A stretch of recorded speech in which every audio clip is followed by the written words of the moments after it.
Muy buenas tardes, que el Señor les bendiga. Y quiero de todo corazón felicitar a todos por el Día del Amor y la Amistad. Hoy es el mero día de esta celebración, donde damos gracias a Dios por este noble sentimiento y esta capacidad que tenemos de decidir para amar. Gracias a Dios por su amor, que es lo que ha llevado a nuestras vidas a venir y rendirnos a su presencia. Porque como ya dice la Escritura, y el domingo casualmente este fue el texto para la predicación, un texto que todos conocemos muy bien, porque de tal manera amó Dios al mundo que ha dado a su Hijo unigénito, para que todo aquel que en Él cree no se pierda, mas tenga vida eterna. Sin dudas, el amor es el más grande y noble sentimiento que podemos tener en nuestra vida. Y la capacidad para decidir amar independientemente de los sentimientos. Porque el amor es un acto de la voluntad. No deja de ser un sentimiento, pero es ante todo un acto de la voluntad. Ahora, no quiero hablar del amor, y puede parecer contradictorio, ¿no? El mero día, el 14 de febrero, no hablar del amor. Sin embargo, sí lo haremos indirectamente, porque la Escritura en 1 Corintios 13 nos describe el amor y nos dice que el amor no hace nada indebido, que el amor no busca lo suyo. Y teniendo en cuenta esa descripción del amor que San Pablo hace en Corintios 13, y pensando en una de las bienaventuranzas que encontramos en Mateo 5:9, donde el Señor dice: dichosos o bienaventurados los de limpio corazón, porque ellos verán a Dios, o porque de ellos es el reino de los cielos. Bueno, en esta bienaventuranza se nos dice entonces de que son dichosos los que aman la paz y los que hacen la paz. Depende de la traducción, pero me gusta la traducción de la versión popular, porque es dichosos los que trabajan por la paz. Los que trabajan por la paz son los pacificadores, no son los que viven en un recinto de paz y allí evitan todo tipo de contienda. No, los pacificadores son los que trabajan por la paz, los que hacen la paz en un mundo de violencia. Y es precisamente de la violencia de la cual yo quiero hablar en esta mañana. La violencia es algo incompatible con el espíritu del Evangelio. La Biblia se opone completamente a la violencia en el sentido de que una persona puede ejercer su fuerza, su autoridad de una manera maligna para subyugar a otra persona, para limitar a otras personas y muchas veces hasta para matar. Porque lamentablemente la historia de nuestro mundo comenzó así. Evidentemente Dios no esperaba, Dios no deseaba que el hombre procediera de esta manera, pero ya una vez entrado el pecado en el mundo, tenemos noticia del primer homicidio en la Biblia, donde Caín mata a su hermano Abel en un acto de violencia. Y de ahí para acá, la historia de nuestro mundo ha sido un mundo de violencia. Ahora, en medio de ese contexto de la violencia, nosotros estamos llamados a hacer la paz. Es decir, que los hijos de Dios tienen un compromiso con el reino del Señor y con el Señor mismo para no favorecer ningún tipo de violencia en su vida, en su familia, en la sociedad donde vive. Los cristianos deben caracterizarse por ser pacificadores, no violentos. No ese tipo de gente que quiere imponer su autoridad y lo que él piensa a expensas de cualquier cosa. Y los que no lo deseen hacer, o los obliga o los despide de su vida. Ese no es el espíritu del Evangelio de Jesucristo. Tenemos que hacer diferencia entre esa violencia que es resultado de la carne, que se quiere imponer, que no busca para nada el bien del prójimo, sino que vive para sí solo. Esos actos de soberbia de los individuos que andan en la carne, eso es contrario a el tipo de violencia que podamos, si es que alguien quiere usar la palabra para hacernos ver de que también Dios es violento. Hay que diferenciar esos actos donde Dios aparentemente actúa violentamente, pero lo hace como un último recurso, en un contexto de justicia y mesura, donde Dios pone un límite o un fin a la iniquidad, al pecado, a la maldad. No es lo mismo eso. Un Jesús que entra en el templo y vira las mesas de los cambistas y con un látigo deshace todo aquello. Eso fue una reacción de un celo santo por la casa del Señor, que habría de ser llamada casa de oración. Pero eso no hace para nada al Señor un hombre violento. Simplemente es un acto de justicia divina. Tenemos que hacer la diferencia a estos actos de violencia que son producto de nuestro orgullo, de nuestra soberbia y que nos queremos imponer por encima de todo y de todos. Hay muchísimos actos de violencia que podemos mencionar en la historia de la humanidad. Algunos ejemplos son las guerras, hombres matándose unos a otros por algún ideal, por alguna situación, a veces tan simple como por un pedazo de tierra, por las riquezas naturales de la tierra, y quiere invadir al otro para apoderarse de eso, o una posición estratégica de algún país, y el más poderoso quiere invadir y tomar ese lugar. Los atropellos que podemos cometer en contra de alguien, los abusos de cualquier naturaleza, como vamos a estar hablando en un momento, los hurtos, robos, las amenazas. Bueno, hay un montón de situaciones que pueden ser marcadas como violencia, y el cristiano no debe participar en ellos de ninguna manera. El cristiano debe identificarse y dar una cara al mundo de un pacificador, de alguien que hace la paz, que busca la paz con todos, dice la Escritura, y la santidad, sin la cual nadie verá al Señor. Bueno, amados hermanos, ¿por qué hablar de violencia en el Día del Amor? Porque es que no hay nada más grotesco y más contrario al amor que la violencia. Y evitando la violencia favorecemos el amor. Y cuidamos de nuestras vidas y de las vidas de los otros que Dios ha puesto a nuestro cuidado. Saben, hay algunas formas de abuso que son violencias que cometemos a veces, aún con las personas que más amamos. Y no se espera. Evidentemente, una persona que ha conocido a Dios en Cristo no debería practicar ningún tipo de estos abusos que vamos a hablar en un momento. Pero tristemente, la iglesia no se escapa. Nuestras familias no se escapan en algún momento de estos actos de abuso, porque no consideramos que lo sean, quizá, o porque nadie nos ha dicho, mira, eso es una forma de abuso y debemos no practicarlo. Hemos caído en esto, hermanos, muchos, incluyéndome a mí, y es una vergüenza, pero tenemos que reconocerlo y tenemos que arrepentirnos y tenemos que buscar la gracia de Dios. En primer lugar, mencionaremos el más común de todos.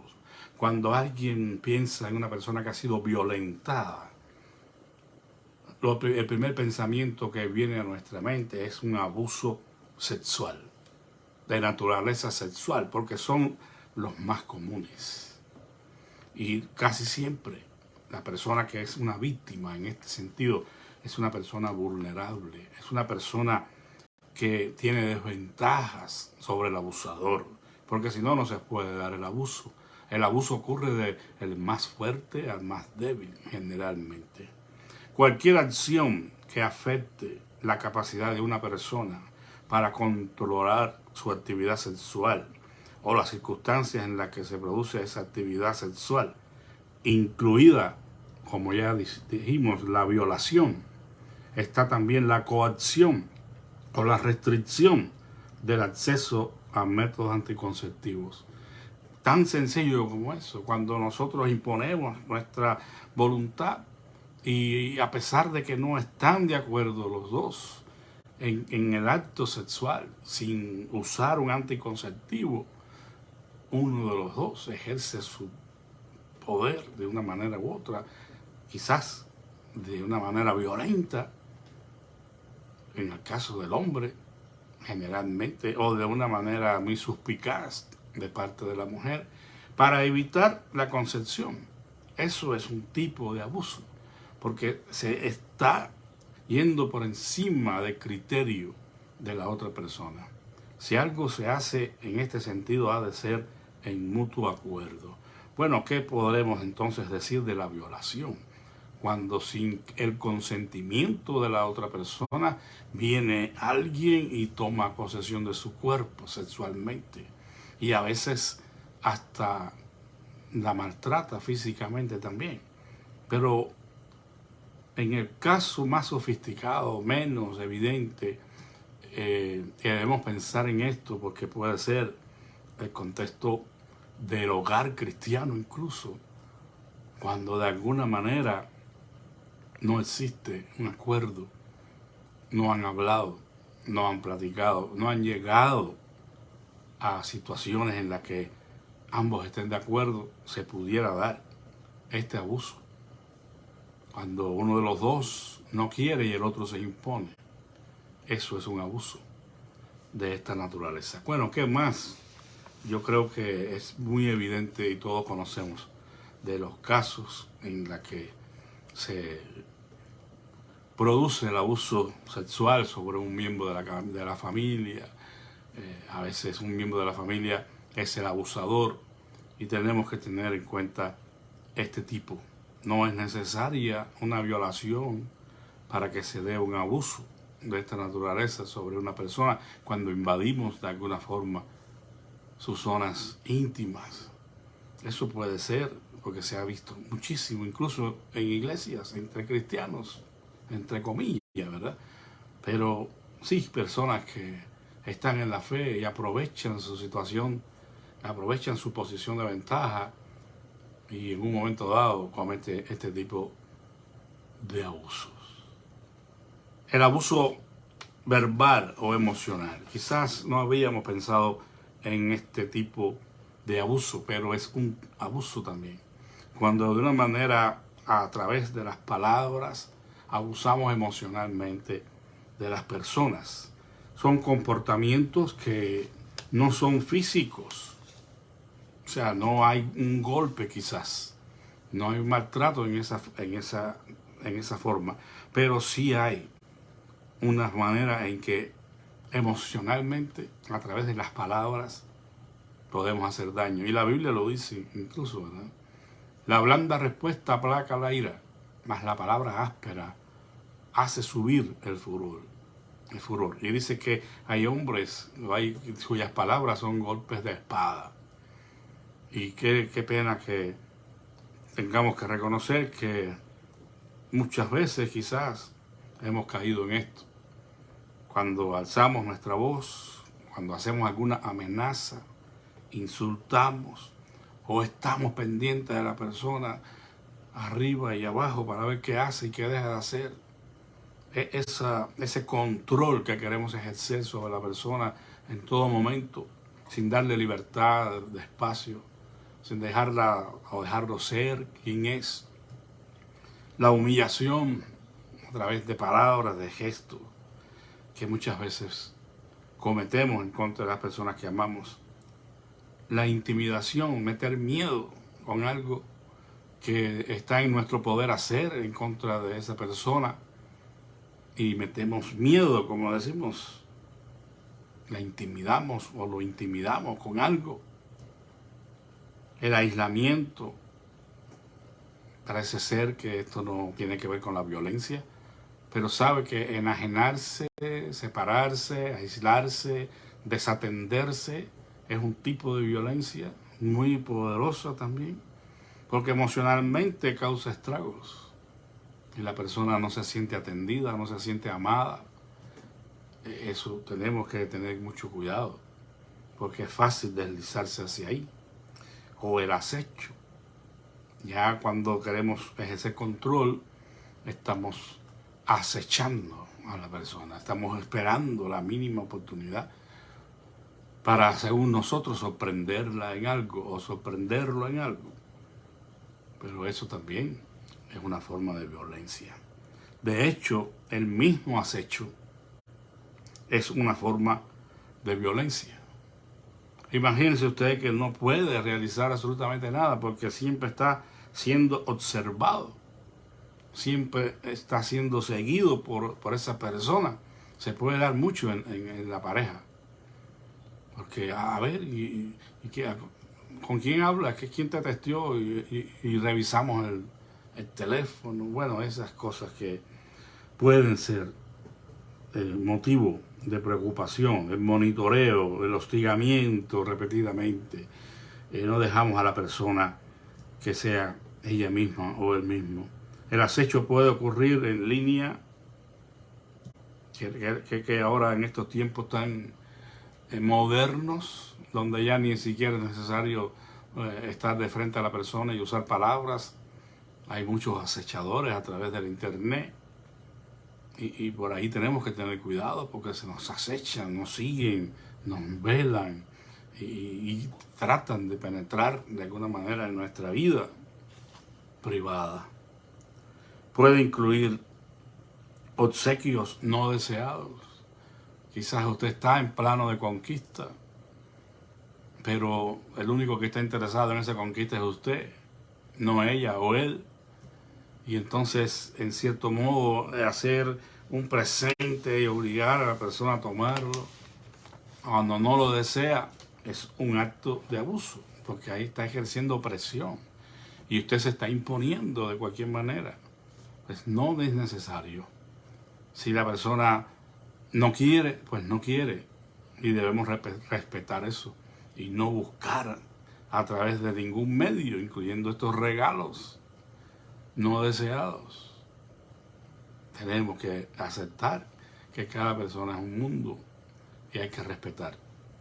El abuso físico, por supuesto, es el más conocido y mucho más evidente porque se puede ver a través de la observación del cuerpo. Si hay un ojo morado, si hay un rasguño o cualquier cosa que evidencie que ha sido la persona abusada físicamente. Y aquí se refiere a cualquier uso intencional de la fuerza física con la intención de causar miedo o lesión, como puede ser golpear, puede ser empujar, morder, estrangular, patear o usar un arma. O sea que ya no tenemos límites sobre esto. Lamentablemente cada día aumentan las noticias en las que una persona mató a su ser amado, ya sea su esposa, su esposo, su madre, su padre, o llegó un loco y empezó a disparar allí en el supermercado o en la escuela y mató a no sé cuánta gente. Qué tristeza. Pero en el plano más personal, más íntimo del hogar, a veces estos abusos pasan por alto. Hay personas que son maestras en esto. No sé si fue en un documental o algo así, una vez escuché de alguien que abusaba a la otra persona, pero lo hacía con conocimiento, con un conocimiento experto, sabía dónde golpear y que no quedaran marcas. No es lo mismo que no la piensa dos veces y le da un puñetazo y le parte la boca o la nariz o le hincha un ojo, pues evidentemente va a ser más difícil que la persona oculte esto, porque el abuso continúa. Si me denuncias, ya sabes lo que te espera. Y sobre todo cuando tengo una posición en desventaja. La fuerza física no debe ser usada para dañar a nadie. Ni siquiera si tuviéramos algún enemigo.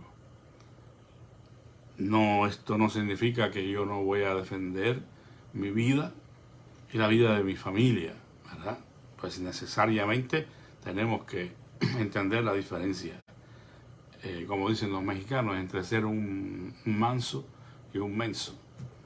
Usted no va a dejar que venga alguien y arbitrariamente entre en su casa y mate a toda su familia. O sea, en defensa propia tenemos todo el derecho de defendernos. El abuso financiero, menos común, pero muy real. No, eso no tiene sentido, ¿cómo yo voy a abusar financieramente de una persona? Bueno, sencillamente cuando ejercemos poder y control sobre un socio a través de sus finanzas, lo que incluye tomar, dice, o retener dinero de un socio, o prohibir que un socio gane dinero, o gastarlo. Usted dirá, bueno, eso no es conmigo, yo no tengo socio, no tengo ningún negocio y no tengo socio. Bueno, sabe que su cónyuge es su socio y su negocio, su empresa es el matrimonio.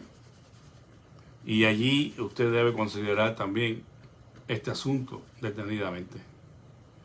A veces encontramos que ni siquiera cuando uno de los dos, esto generalmente es del hombre a la mujer, pero se puede dar también de la mujer al hombre. Pero cuando uno de los dos, aun cuando la otra persona gana un sueldo, no le da la libertad para hacer uso del dinero en ninguna manera, porque esa persona tiene el control de todo. Y la persona trabaja y se quiere comprar algo y no puede, porque la otra persona se le impone. Y no necesariamente porque no tenga acceso al dinero, porque tiene su dinero, tiene su cuenta de banco y todo. Pero no, cuidado. No hay permiso para usar el dinero sin el consentimiento de la otra persona. En ese sentido estamos cometiendo un abuso. Y si no dejamos que la persona gane dinero, igualmente. Yo sé que los tiempos han cambiado y las necesidades pues son otras, pero hermanos, muchas veces el trabajo, en este caso de la esposa, no es ni siquiera necesario, pero para vivir con lujos, para darse algunos caprichos, entonces obligan a la mujer a trabajar y ni siquiera le dan la libertad de poder disfrutar de su dinero. El dinero es algo que pertenece a la familia, definitivamente.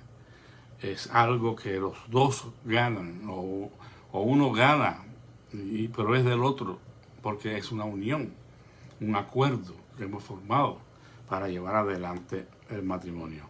Pero si usted es de esos hombres, porque generalmente son los hombres que controlan todo, si se come un helado, tiene que saberlo usted. No puede salir y comprarse un helado, no puede comer una comida, porque no puede usar la tarjeta, porque si no él explota. Sepa que está abusando de esa persona, aun cuando sea su esposa y la ame con todo su corazón. Que lo dudo, porque si no, no ejerciera este tipo de abuso. Bueno, y finalmente el abuso digital, que ya mencionamos en cierta forma, que tiene que ver con el uso de la tecnología. En este caso, el uso de las redes sociales, ¿verdad? Como estos famosos programas o plataformas, como le llaman, de Facebook, de Twitter, y quién sabe, Instagram. Hay un montón de cosas de estas que es increíble. Algunos de nosotros ni sabemos usarlas.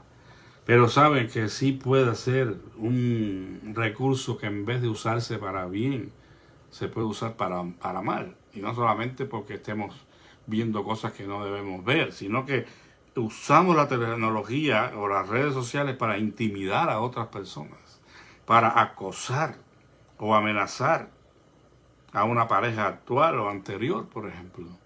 el excónyuge. Y bueno, hoy pues lo pueden bloquear, ¿verdad? Pero existe la violencia. A veces los más expertos pueden obtener incluso las contraseñas y todo esto, ¿no? Invadiendo la vida de la otra persona y seguir acosándola o mandándole textos o señales o como le llaman, emojis que tengan que ver con el sexo y cosas así, insinuándose. Esos son formas de violencia porque no está siendo consentido por la otra persona. Entonces debiéramos pensarlo para que no caigamos en estas cosas. Porque le digo, hermano, como la Escritura dice, el que cree estar firme, mire y no caiga. Usted no diga, eso no es para mí, yo no tengo...